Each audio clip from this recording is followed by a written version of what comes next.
Good evening and very welcome again, especially those of you who've been here before and are getting in the habit of this. We're at part number 11 of User Manual for Humans. And today we will talk about supplements. We won't just talk about which supplements it might be a good idea to take. We will talk more about what nutrition is and how the body works and why we might need supplements at all. And how most of the time the way the supplements are sold is just completely crazy, because it's just like the medical model. You take a pill for something. So we'll get into that. A lot of the things I'll talk about today will be it'll seem very, very basic. And it will seem like I'm repeating myself. So give me the benefit of the doubt and sort of look at it with fresh eyes. And even if it's really, really basic, just realize that I'm doing it this way because in society as a whole, we're clueless. So it bears some repetition and it bears some clarification. So first of all, we'll go through a few things and we'll talk about the purpose of food. We'll talk about where food comes from. We'll talk about what optimal, adequate, and deficient nutrition is, and we'll talk about, is it really possible to boost function or energy? You see, everywhere you go, there are energy drinks, and they say, oh, we'll give you 5 hours, we'll give you 6 hours, and how does that really work? Are you getting energy? I throw these cartoons in, and because to me, a lot of the news that you hear, a lot of the health advice that you hear, is every bit as silly as this cartoon. The guy says, if you swallow potato chips without chewing, they act like little snowplows and clear all the cholesterol out of your arteries. And a lot of the debate and a lot of the advice, they're really sort of at that level. They're really a couple of 100 years behind the times. So, what's the purpose of food? This may seem real basic, but bear with me. The purpose of food is, number one, to provide building blocks. Whatever your body is, whatever the tissues are, they came from food. So the food has to contain those building blocks. And they are amino acids to make protein. They are fatty acids to provide energy, but also fatty acids are primarily the building blocks for your nervous system and your cell membranes, and they're also precursors for a lot of hormones. You need minerals to become body tissues. Minerals like calcium for bone and so forth. Number two, food needs to provide fuel for energy. So any movement, any activity, every heartbeat, every little cell transmission requires energy.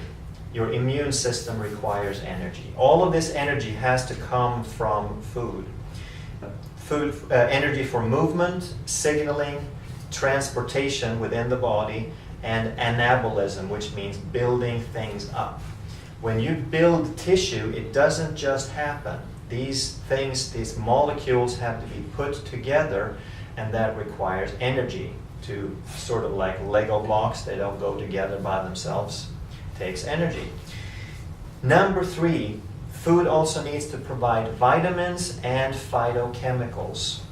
And these are things that act as catalysts in chemical reactions. So if you burn wood, then you're converting the carbon into energy, the carbon molecules in the wood, and you have to add a lot of heat, several hundred degrees. In the body, we burn things the same way, but we don't have the heat. So instead of the heat, we need to have some little catalysts, some little helpers along the way that participate and bring the reactions, to make the reactions happen without all that heat. And these catalysts are crucial in energy production, movement, signaling, transport, anabolism. So all of the things that we need energy for, we need little catalysts to participate and make that happen. So sometimes people who don't have energy, people who feel lethargic, they may actually not, it's not that they're missing calories, they may be missing some of these nutrients. Another cartoon here. This is a great illustration also. The doctor says to the lady, I want you to follow a healthy lifestyle, whatever the experts say that is this week. Have you thought about that? It's like, oh, well, I'm going to start a new life, but I want something new and exciting. I want a new diet plan. I want a new program. Well, I've got news for you. There is nothing new. Your DNA is 40,000 years old, and nothing has changed since then. Okay, you still need to eat well, move well, think well. You need to eat food that nature provided. Okay, but the cartoon just illustrates how far off track we are when there's a new thing every week, when there's a new thing every month. Nothing is changing. Okay, it takes tens of thousands of years for these things to change. So if you think that there's something new this week, then you're just barking up the wrong tree. So what is food? And again, seems really basic, but bear with me. Food is, like we said above, food is that which provides building blocks, energy, vitamins, and phytochemicals. So if it doesn't contain those things, it's not food. Just because we call it a meal and put it in our mouth does not make it food. All right? Most of what people eat is not food. So whole food, you can check off all three of these. If nature made it, if it came from nature, then it has all three of these. It has building blocks, it has fuel for energy, it has vitamins and phytochemicals. But processed food, which is what most people eat most of the time, do not meet these criteria. Therefore, it is not food. It contains some of the building blocks. It typically has a good amount of protein and a good amount of energy. It has a good amount of fat as far as burning fuel, and it has carbohydrates. But what it misses is it misses essential fatty acids for building blocks, and it is virtually devoid of vitamins and phytochemicals and enzymes and things that help you digest the food and produce the energy. Where does food come from? Nature makes whole and real food. We are part of nature. The food that is part of nature makes a good match. When we eat things from nature and we're from nature, then everything works.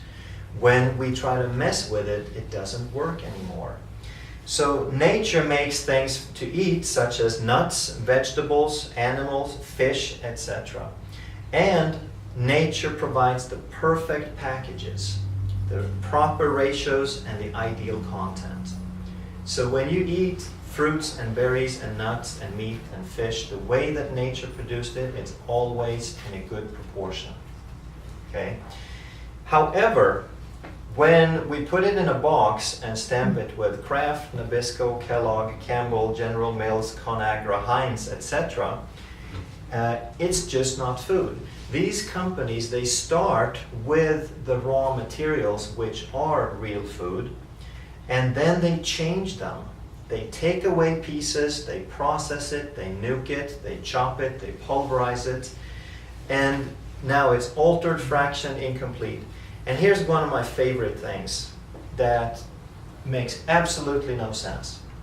They say proudly, yeah, but it's made from blank, real fruit juice, made from blueberries.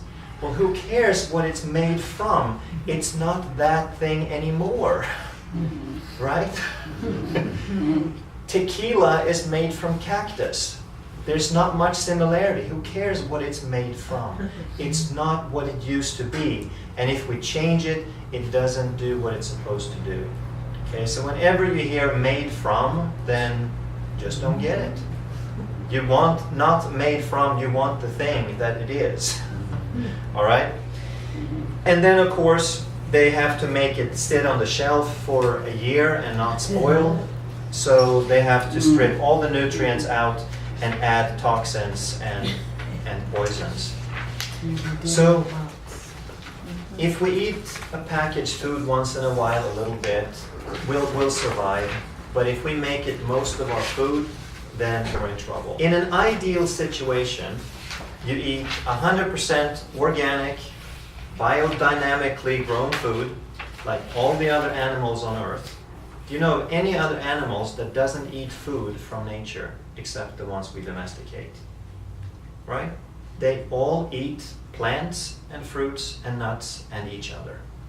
That's how nature works. And if you eat like that and you have few stresses, you have plenty of air, sunshine, physical activity, you live in peace, you live in harmony with nature and your surroundings, now you do not need supplements. You're getting everything that you need from nature. But hands up, how many people live like that? Okay, I don't think, there may be 3 people left on Earth. But the animal that we call human, we have changed our environment. So we don't forage like the other animals anymore. We eat mass-produced food, and this food does not have the same kind of nutrients that it used to. If you buy a tomato today, it doesn't taste like a tomato used to. If you buy fruits and vegetables and everything, they look fantastic. They look like picture perfect something, but it doesn't taste the same, and it's not the same. Because the criteria is how it looks and how well it keeps. Nutrients and taste have very little to do with it. So what do you do to make something blow up and grow and look real pretty? You add synthetic fertilizers. So that way you can make something grow really quick, but it doesn't have all of the minerals and the vitamins and the sunshine and everything that used to make a good tasting tomato. So it's still better than no tomato, but it's not the complete dense nutrients that we used to get. First off, the food has decreased nutrient density. Secondly, when we process the foods, we destroy the nutrients. The vitamins and the minerals and the enzymes and everything that we need from the food, they just don't survive the processing. And how many people here have something called stress? Right? And 6 billion other people. What stress does, it reduces your uptake of nutrients. It decreases your ability to absorb nutrients, but it makes you need more. So it's a double whammy. You get less and you need more because of stress.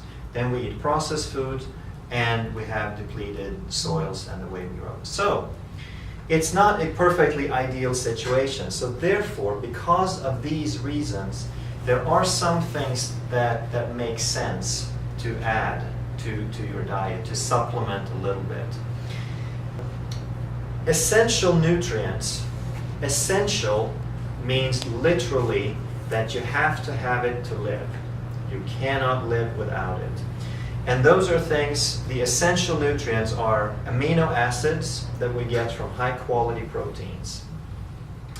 Omega-3 fatty acids, primarily EPA and DHA.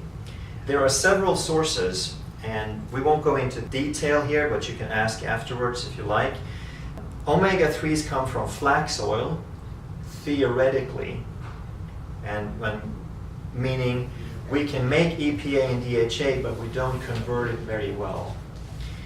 We can get it from fatty fish, like salmon and mackerel and so forth, and that probably would be the best source, except if you eat enough fish to get enough omega-3s, you're also getting semi-lethal levels of heavy metals, unfortunately. So that's just a tragic situation. That's what we've done. And the best source is to get these from fish oil supplements. Fish would be the best place to get them, but because of the contaminants, it's not so good. When you get it from fish oil, they're very, very pure, and you can just take a capsule or a teaspoon and you can get enough. And then you also want to try to look into getting some minerals and vitamins. The primary source is to get them still from whole foods, but then you just get, because of depletion and stress, you want to boost that just a little bit probably. So what is optimal? Well, optimal nutrition means that you have enough of all these essential nutrients to sustain and maintain all physiological and biochemical processes at ideal levels.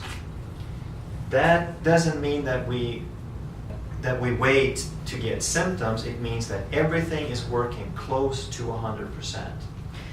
Adequate nutrition means that we get enough not to get symptoms.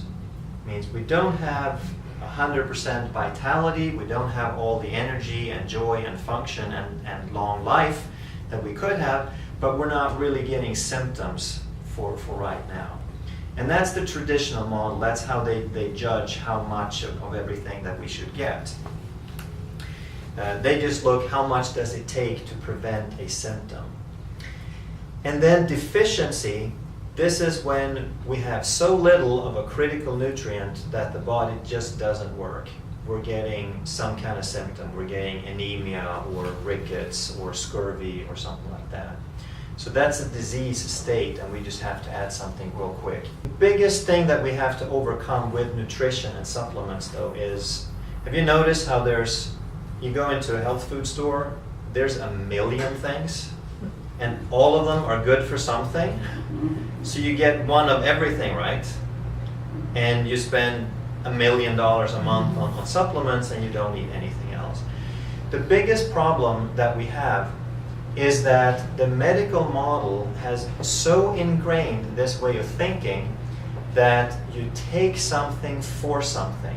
That if you have a symptom, then you gotta take something for it. And that's not how it works. So when they sell supplements, when they sell nutrition and vitamins like that, they say, oh, well, you need to take this to feel better. You need to take this to get over this symptom. Oh, you have a headache, try this. They're just buying into the medical model again. They have just replaced that blood pressure pill for another natural pill. And they're not really helping you get much healthier. It's a little bit better because it's a natural pill rather than a synthetic drug, but it's still the same way of thinking. You're not addressing health. You're not addressing the source. When they say, take this because it works for this, that's the wrong way of thinking. We want to start changing this thinking and know that supplements are not supposed to do anything. They don't do anything. They don't work. The simple way of looking at it is, if you miss it, you gotta have it. That's it. Does that make sense? Is that difference clear? Ask me afterwards if I need to clarify that. But if your body is designed for healing, and if you give it everything that it needs to heal, then it's going to be healthy. The function and the energy and everything that works in the body is a function of the body. And if you're not getting what you need, then the body can't function. But that's different than saying, take this because it'll help you do that. Okay? We'll do a few more examples here, and hopefully it'll clear up a little bit. So energy, where does it come from? People talk about all the time, oh, I have low energy, I have high energy, oh, take this, you'll get more energy, or get this energy drink, and so forth. Well, energy doesn't come from a pill. Energy comes from biochemical processes. When you have certain substrates, when you have certain raw materials, such as glucose and fat and oxygen, and certain catalysts like vitamin B and CoQ10, then your body has all the ingredients needed to make energy. And then if you provide the proper conditions, you stimulate the body appropriately, you give it the proper rest, then the body will take these substrates and make energy. And this energy is what we call ATP. We talked about that in some previous sessions, that any energy in the body is ATP. When you give the body these raw materials, it will make ATP and you have energy. But you can't add. If you run out of energy, if you're feeling flat one day, you can't add more energy. You ran out. Okay? A pill is not going to give it back to you. You need to get more rest. So I know you're probably still going to go for that cup of coffee if it's critical, if you have a test or if you need to stay away. But realize what's happening, that the energy drinks or the energy pills or the energy supplements or coffee or Red Bull and all of those, they are stimulants, they are drugs, and they give you the illusion of energy by stressing you. They are actually firing off your sympathetic nervous system, which is the equivalent of you having a grizzly bear next to you. So yeah, the body is going to dig a little bit deeper for some more resources, but it's not going to remain balanced doing so. So another analogy is that when you take coffee or you take caffeine or Red Bull or one of these stimulants to get more energy, to get more awake, you're borrowing energy from somewhere. And it's kind of like a credit card. When you buy things you can't really afford, it's going to catch up with you. All right? So if you know what you're doing, use the caffeine once in a while, but don't think that it actually gives you energy. And don't think that that energy drink out there is going to do anything good for you. It's a stimulant, it's a drug, and you're stressing your body taking it. All right? They did some actual brain tests with the Neuroinfinity with a guy who just had a Red Bull. And his responses were off the chart. He wasn't a normal person anymore. I mean, it's dramatic, these changes. Let's just restate some of these common sense points. You cannot add function to or improve function of the body through a pill or a food. Whatever function, the most that you can get is 100% of what you're supposed to have. When you give the body everything that it needs, it will make 100% of the function that you're capable of. And that's the most that you can get. You can't get any more of that with a stimulant unless you're borrowing, like we said. And you get 100% by providing the body what it needs. It needs proper food, eat well, it needs proper rest, sleep, and freedom from thought, which we talked about last week. For those of you who are curious why you would want freedom from thought, you go back and check that out. And proper stimulation, which is exercise and a sense of purpose. Where do we get most of our energy? How is the energy derived in the body? Yes, it is from the raw materials that we talked about, but most of the energy also comes from excitement. If we wake up in the morning with a purpose, or if we're going to Barbados, we are going to it's easier to get out of bed. Okay? So the sense of purpose, the joy in life, is also very, very important to get energy. And thoughts, I'll hint at that, thoughts are generally involved with trying to solve a problem or worry. That's most of the time what we think about is worry, and that uses energy and it depletes energy. So when we can meditate and get some freedom from thought, we actually raise our energy levels. Now, what about all these miracle supplements?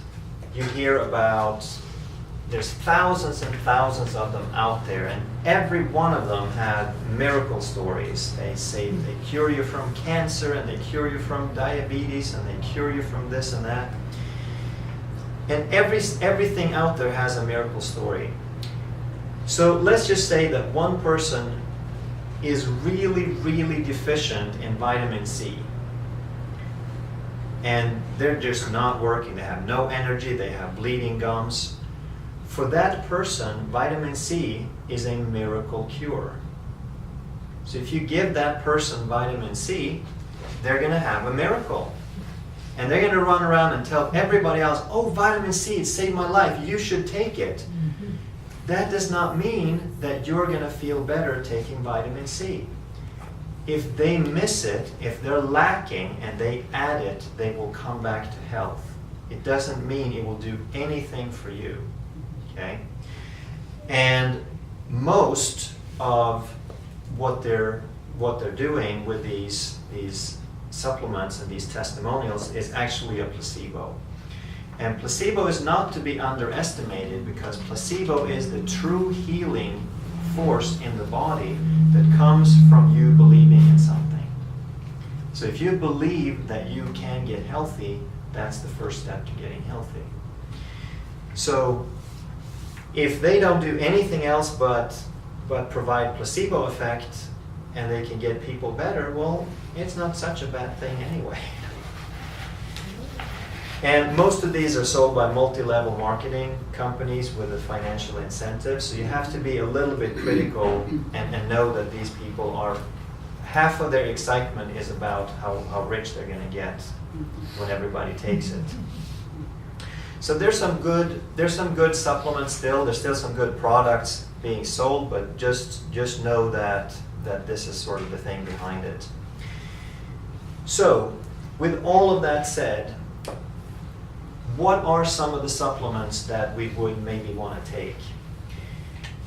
We want to take the things that, not to do anything, but the ones that we are most likely to be deficient in, the ones that are lacking in our lifestyle, and the ones that get destroyed the most by processing of foods.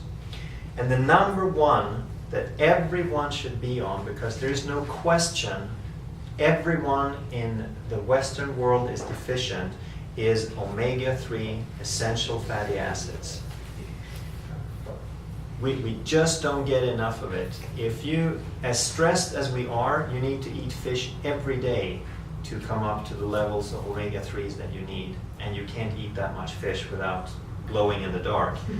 So that is a good idea to supplement with omega-3 fish oils. Next, basic vitamins, multivitaminerals. I'll go through this real quick. Vitamin D, there's more and more evidence showing that people are very deficient in vitamin D. Probiotics are a good idea. CoQ10 may be good for some people, especially once we hit a few years. Antioxidants, and maybe some glandular support. So let's go through some of those.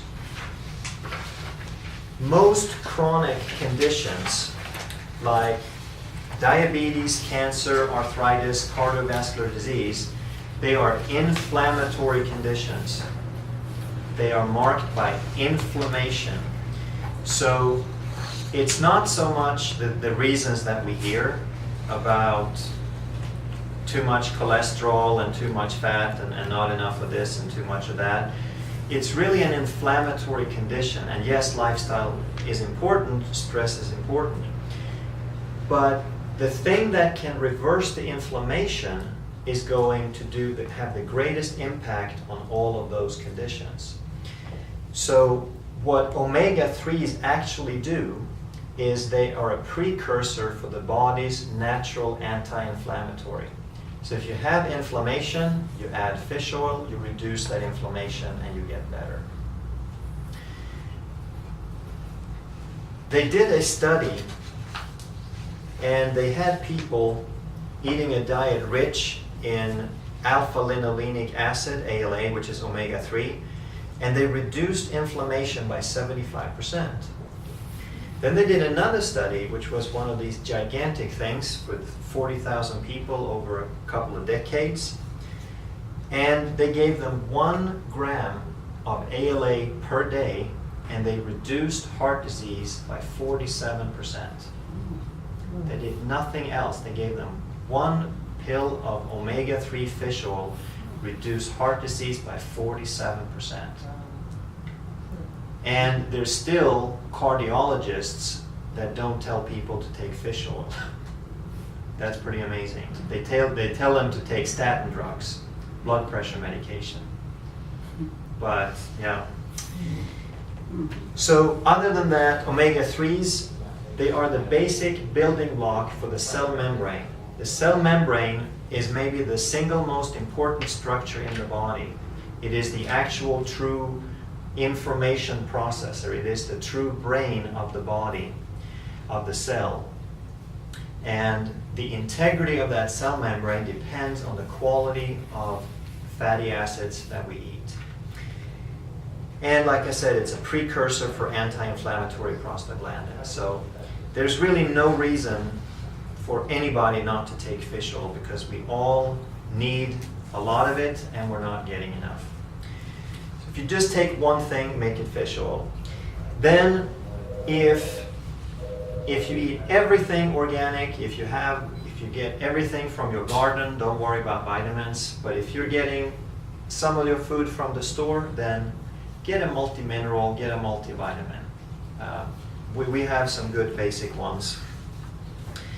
Vitamin D has been linked now, deficiencies rather. If you don't have it, they found that people with cancer, people with arthritis, people with cardiovascular disease, multiple sclerosis, autoimmune diseases, they are low in vitamin D.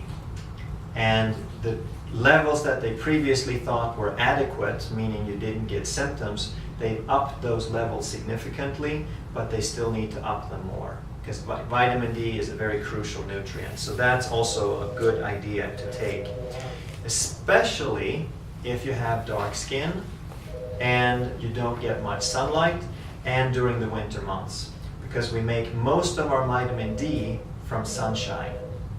And if you're fair-skinned, that means your body is better at soaking up the rays, so you'll make more vitamin D per minute than a dark-skinned person. And during the winter months, obviously, we don't get that much of it, so take some. Now, probiotics. What does probiotic mean? Bio means life, and pro means for. So probiotic is for life. Antibiotic means against life. Did you know that? Think about that next time they try to give you one. Okay? So if you have a life-threatening bacterial infection, please take an antibiotic because it will save your life. If you have meningitis, you have something really severe, or pneumonia, whatever, it will save your life. But if you don't have a bacterial infection, or if it's not very serious, then don't take antibiotics, because they don't do anything to help with the disease, but what they do is they kill off everything in your intestinal tract. And what is going on in your intestinal tract? Your GI tract has more life forms, has more cells than the rest of your body put together. You have about 100 trillion cells in your body that make up all your tissues. There's more than that in your gut that live there. And because of that, you have as much as 80% of your immune system, of your cell-based immune system, of the cells that defend you, they also live there in the gut. There's a lot of activity, a lot of your health, a lot of the absorption of nutrients depend on what goes on in that gut. And there's not really a good and bad, but there's some that when they take over, they become really bad. So what's good is to have a balance, and what they call is, there's some that are potentially pathogens. And some bacteria that we always have in our gut is Staph aureus, Enterococcus faecalis, and E. coli. We always have a couple of dozens of trillions of those in our gut. And if they were left by themselves, if they were left unchecked, then that could become very, very unhealthy for you. But if we have enough of the lactobacillus, of the bifidobacterium and the lactobacillus, then those keep things in check. They keep things in balance. So that's what we're talking about with the probiotics, that we want to take. Normally, if you're perfectly healthy, then this balance will maintain itself. But what happens when you take an antibiotic? You kill off virtually all of it, or you kill off a huge, huge number of the flora in your GI tract. And then you go back on the standard American diet of Coca-Cola and donuts. And what happens? The sugar selectively feeds the pathogens. They love sugar so much. You feed them and they grow exponentially. They grow so much faster than any of the lactobacillus. So before you know it, you have a huge, huge imbalance. And this happens to virtually everyone that's ever been on an antibiotic. And it happens every time someone gets on another course of antibiotics. So what we want to do is we want to watch our sugars, and we want to take a probiotic. Thanks for catching that. A probiotic. So this balance, again, is one of the most important things to maintain health and absorption. And you can have malnutrition simply, you can eat the perfect food, and you can be malnourished simply because you don't have the intestinal health to absorb it. Okay? So keep that in mind. It's more than the stuff you put in. CoQ10, this is an enzyme. It's a cofactor. It is normally produced inside cells. It is part of the mitochondria, and it's involved in the very, very crucial step of making energy. So making ATP requires CoQ10. And now this is something that declines with age. So a lot of elderly people will experience lesser levels of energy because they don't make enough CoQ10.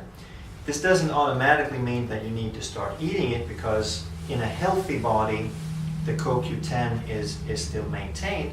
But what it does mean is if you have reached that level of low energy, it may be a good idea to add a little bit. And they have found that supplementation will improve energy levels, and really high levels of CoQ10 has been remarkable in reversing Parkinson's symptoms. Okay.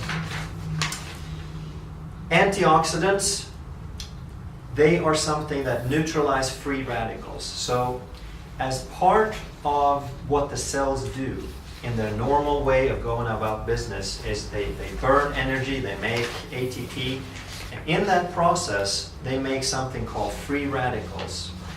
And if you are exposed to pollution, radiation, cigarette smoke, pesticides, herbicides, or any other of those sides that kill things, you will make a lot more of the free radicals.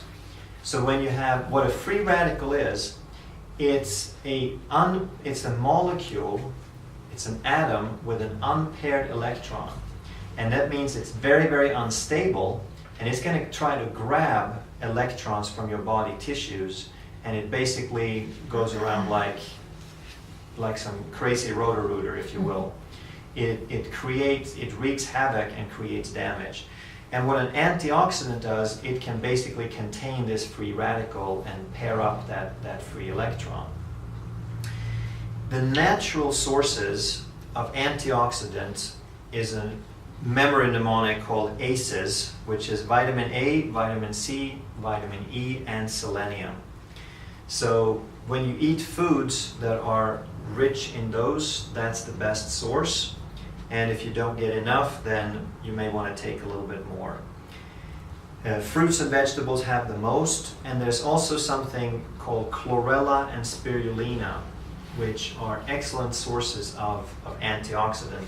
And the reason I list those two is that they are, I don't promote miracle foods because there's really no such thing. We need a good variety. But that's about as close as you get because they are jam-packed. They're inexpensive and they're jam-packed with nutrients. They're full of protein and antioxidants and all sorts of good stuff. There's one more, glutathione. That's the most powerful antioxidant in the body, but you can't really add it because it's made in the body. So the body does have ways of balancing out for itself and make this. There's some suggestions that you can take certain amino acids and increase the levels of glutathione, but I haven't seen any conclusive evidence on that. So now all the people who say, yeah, well, I hear what you're saying and we don't need all this, my body's supposed to take care of it, but I'm in menopause or I have a low thyroid or I have this and that, and I found that I feel so much better. My hot flashes go away with this pill and this pill. Does that mean I shouldn't take it? No, this is what we call glandular support. So if you have a certain organ stress, then there's nothing wrong at all with providing some support, providing some nutrients that can strengthen those glands while you do everything else that you can to get healthy. And specifically the ones that you want to look at potentially is adrenals, because that's the number one organ gland to get struck out by stress. It gets fatigued and exhausted by stress. Hypothalamus, pituitary, thyroid, they're all involved with hormonal levels in the body, and the liver is the main metabolic factory in the body. And all of those glands tend to get a little bit tired, and at times it can be very beneficial to help them out a little bit. So, conclusions. Don't buy any supplements that say they do something. Okay? Get something if you're missing something that you have to have. Understand that the body works when it gets what it needs. Supplement a handful of things that you're likely to be missing, and then eat well, move well, think well. If your parasympathetic nervous system, and if you don't understand exactly what that is, go back and look at the previous videos. If your parasympathetic nervous system is not engaging enough, you cannot absorb much of anything anyway. Meaning stress will turn off your digestion and your absorption, so it doesn't matter how good you eat. Research, learn, and use some common sense. And then, of course, attend all future lectures here and read up on past, watch past videos to basically get some common sense, because I'm not really saying anything new here. I'm just trying to put it in a context that can help you think about it. And when you're looking at supplements, also do a little research or check with us here, because 98, vast majority of everything sold out there are synthetic supplements.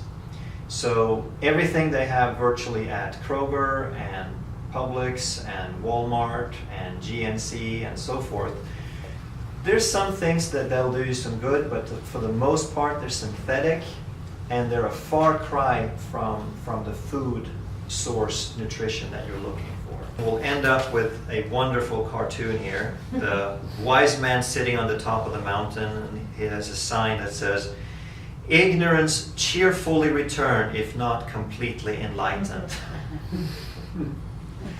And that holds true here as well. So I'm sure there won't be any takers. No refunds here. So thank you so much for tonight. We're excited to have you, and if you get something out of this, please tell someone, please bring someone next time. We're trying to make this into a continuing series, and we want as many as possible to know as much as possible. So thank you.